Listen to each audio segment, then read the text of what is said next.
السلام عليكم ورحمة الله وبركاته. الله يصبحكم بالرضا والنعيم.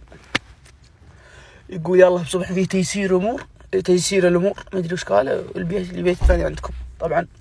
اتجهنا وتوكلنا على الله سبحانه الذي لا تضيع ودائعه.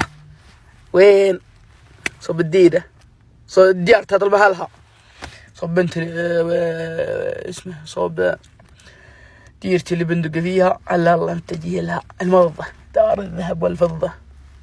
نروح نشوف هنا نشوف ابننا وين ترتاح نفسياتنا شوي وتوكلنا على الله سبحانه. وعدنا إن شاء الله، ما ودي أكذب عليكم، لكن وعدنا إن شاء الله في الطريق متجهين صوب الديرة. الله يا أهل الديرة، جايكم يا أهل الديرة، يا ولكم فقده. أمانة اليوم شكيت إن فينا أنا رجتي خلاص. طيران طيارتي تقلع الساعة 8:30، طلعت من الديرة الساعة 7:30، وصلت المطار الساعة 8:30، فاتتني الرحلة.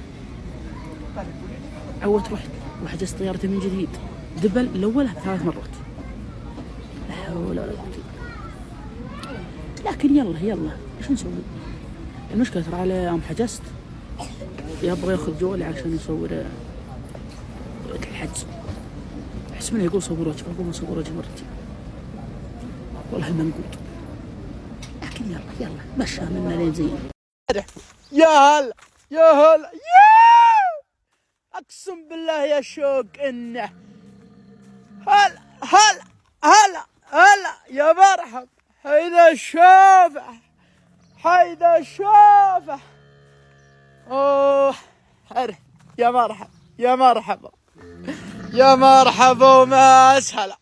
هلا يا شريف، هلا الشوفة.